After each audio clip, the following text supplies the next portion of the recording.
if you want to get frightened this Thanksgiving, the State Department says don't travel. Be on the alert. The State Department has issued an alert for the entire world. And now we've got these groups. Let's see, who are they now? And you know all those groups, Terry? Al-Qaeda, ISIS, Boko Haram, and many others.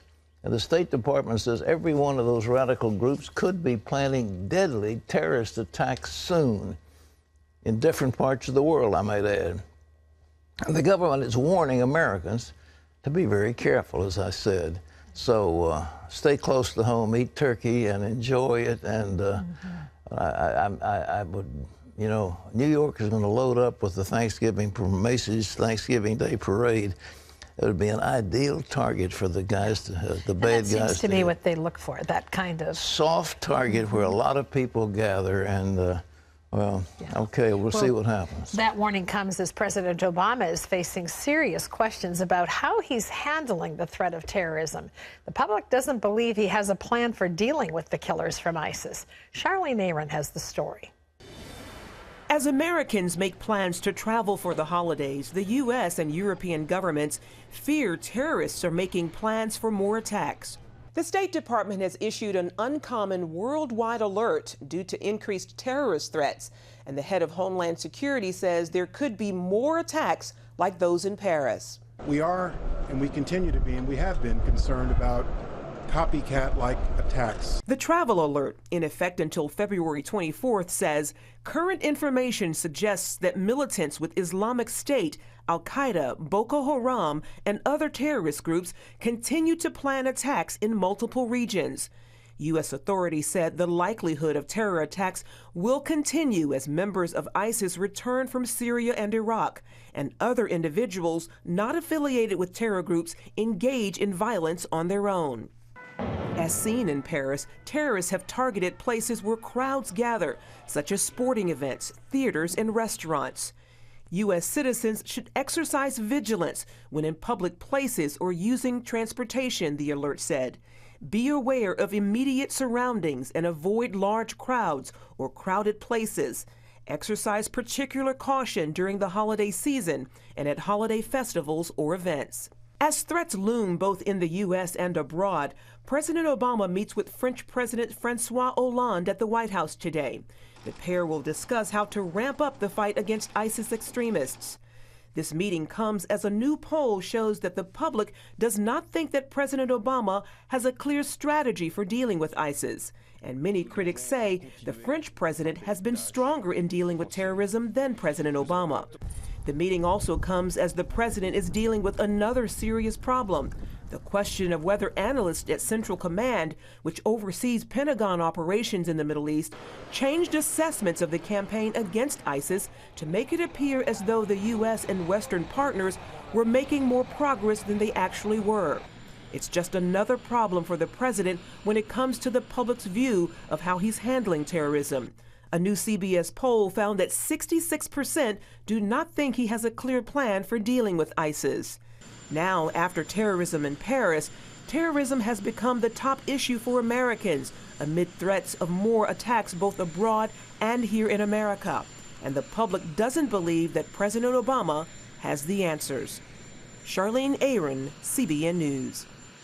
Interesting editorial in the Wall Street Journal today about why Trump may be succeeding as he is, and the polls that were referred to in that editorial shows that the American people just don't trust the government. I mean, the trust in our government is down in the, low double digits, and, it's just unbelievable that we don't trust it. We don't think that the government's doing a good job.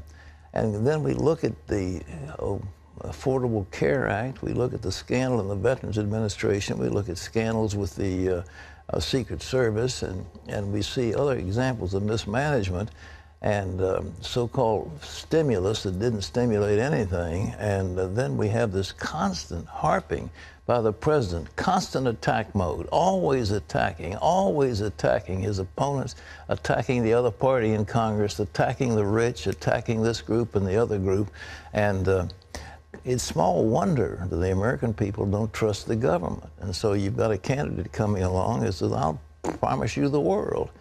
It'll be wonderful. I'm going to build you a wall. It'll be the most beautiful wall you ever saw. Or whatever it is, it's going to be tremendous. It'll be wonderful. Don't worry about a thing. I'm going to make it tremendous. Well, not really. Not really. But if that's who we want, I mean, it's because of the malaise that has settled over this nation in the last 8 years. Well, in other news, a major international military incident took place today. Turkey shot down a Russian warplane. Putin said it was a stab in the back. John Jessup has that story. That's right, Pat. Russia says it's looking into the circumstances surrounding the downing of that jet near Turkey's border with Syria. Moscow denies that it violated Turkey's airspace and says the warplane was downed by artillery fire. Turkey claims 2 of its F-16s fired on the Russian jet after it ignored repeated warnings. Russia's defense ministry confirms the pilots were able to parachute, but added Moscow had no further contact with them. Video footage of the incident showed a warplane on fire before crashing onto a hill. Well, many military experts have been saying arming the Kurds is one of the best strategies for taking on ISIS on the battlefield. But so far, the U.S. hasn't given them the heavy weapons they've been asking for. Chris Mitchell has more from the front lines in Kurdistan. The Kurdish military secured one of its biggest victories recently by retaking the strategic town of Sinjar. Still, the overall challenge in confronting the Islamic State is daunting. The Kurdish military, known as the Peshmerga, hold a more than 600-mile line against ISIS. That includes key towns like Makmur behind me, which controls access to Erbil, the capital of Kurdistan. This is the one fighting force holding its own against ISIS. Look, the PKK affiliate in Syria are the ones that are doing the heavy lifting there, too. From Kobani all the way west. They're the ones that are doing the effective fighting. It isn't anybody else. It isn't the guys that we trained up. Retired U.S. Colonel Richard Knabb has worked with the Kurds for nearly 25 years. He says it's in America's interest to support them. Surely they're an ally of the U.S. that we need. They love America more than I think some Americans do. They're good people, and they're a good friend to have in your court, and they're very important for this region.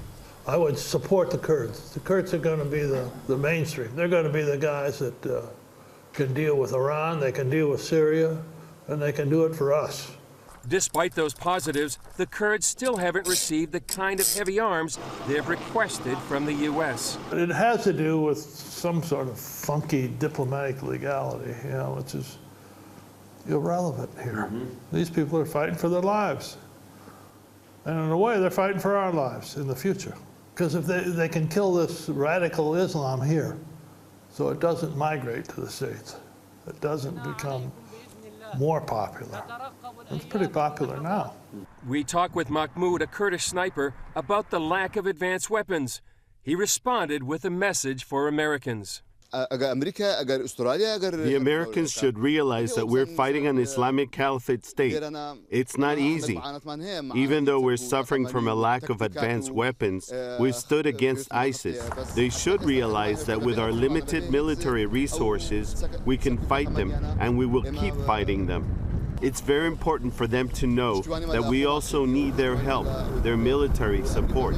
He says the Kurds are standing in the gap for the free world. You know, the Kurds proved to the whole world that they're the only force which can stand against ISIS. We're stopping them on the front line so they won't cross the border. Because if they cross the border, the free world will be attacked by ISIS. We're fighting ISIS on behalf of the whole free world. Knabb says Americans need to know strength makes a big difference here. I think they need to know that the Middle East needs a strong U.S. presence. A strong, forceful presence. Part of that is we can exhibit by supporting the Kurds, I think, our friends here. But we are weak here, and when we are weak, the whole thing comes around. Now you see the Russians coming back in Syria, you think things going not better, but worse. Chris Mitchell, CBN News, Makmur, Kurdistan. Thanks, Chris. And Pat, you've been advocating to arm the Kurds for quite a while. For years. You know, I can't understand it, ladies and gentlemen. These are wonderful people. They have built a prosperous community and small nation in that northern part of Iraq. Somehow at the State Department or at the White House, they're holding on to some kind of a fiction that Iraq is a unified nation. It is no such thing. It is Sunnis, it is Shias, and it is Kurds.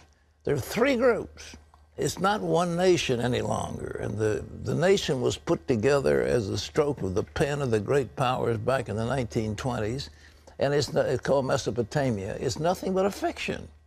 And there's no reason why we have to continually pour money into that bunch of thugs in Baghdad who themselves are persecuting their Sunni minority and stirring up racial strife. We have no reason to support them, and we can send military supplies directly to the Kurds. And the thought is, well, we can't have a Kurdistan because it'll make the Turks mad. Who cares? Who cares if the Shias in Baghdad get mad at us? And who cares if the Turks get mad at us? The time we need is to recognize those who are our allies. And there are precious few in that cauldron that's called the Middle East. And the Islamic states are not our allies. But Israel is our strong ally. And the Kurds are our strong ally. And we need to get together and say there's an enclave in Syria, Kurdish. Enclave in Iraq, Kurdish. Enclave in Turkey, Kurdish. Put them together and let's recognize an independent Kurdistan. It would be a boon and blessing in the Middle East. But we need to do it. And we just wring our hands and say, will you guys in Washington ever get your act together so we can defeat ISIS? But we won't do it. And ISIS is, I heard something, Terry, that shocked me. We launched aircraft against the oil depots of ISIS in Syria. That's one of their major sources of money. Okay. So we've got our planes flying down. And guess what? What? We haul them back. We blow them back. Why? Because there may be civilian truck drivers driving the oil trucks, and if we bomb them, it might get somebody upset. Rules of engagement. True story. Now, that's about as awful as it gets, but that's the way we're dealing with it. And then we said, well, we've had 15 sorties or whatever. I mean, we're just playing with it. So, anyhow, it's Thanksgiving. Let's praise the Lord and give him thanks. And who knows, maybe the Lord will bless this great nation that we love. John? Pat, here at home, authorities in Indiana have now charged 2 young men with the murder of Amanda Blackburn, the pregnant wife of that Indianapolis pastor. And court documents show one of them shot her in the back, then leaned over her body, fired another shot in her head, looked at her face, and watched her bleed. The young mother was killed during a home invasion and robbery. The affidavit says 18-year-old Larry Taylor later told witnesses he killed Blackburn. Police have also charged 21-year-old Jalen Watson for using her ATM card to steal cash. Officials say a trio of suspects committed 3 burglaries that morning, in addition to assaulting and killing Blackburn. Police were able to use DNA and cell phone technology to tie the men to the crimes. Well, the Obama administration has released plans for more than 2,200 new federal regulations. The Daily Caller reports it's just a preview of just how many more regulations President Obama will try to issue before he leaves office in January 2017. The administration is planning on major new regulations for the energy industry, like new rules for coal mines and the environment. The EPA has already put out new limits on smog that have turned out to be some of the most expensive ever proposed by a federal agency. Critics say the Obama administration regulations have been weighing down economic and business growth. And Pat, I know that's one of your commentaries as well. It's over and over and over again. It's like a fungus. I mean, it's going to be like, you know, a creeping fungus that is just spreading through our nation. And what Obama knows is if he gets those things in place, it'll be almost impossible to get rid of them. And that's what he's trying to do as fast as he can. He wants to socialize this nation. He wants to take over health care. He wants to take over the energy administration. He wants to take over labor. He wants to take over commerce. I mean, he wants the government to be in charge of everything. And the American people are crying out, we want a smaller government. No, we've had too much government. Get it off our backs. Well, they're crying out, but right now, there's nothing much they can do about it until they get a new president. And so people are crying out, but folks, you better be careful. You listen carefully to the rhetoric that is being expressed in this election. Be careful. Weigh carefully what people are saying and what their programs are, and make these candidates come forth with programs that will satisfy what the nation needs, and then hold their feet to the fire after they've promised it.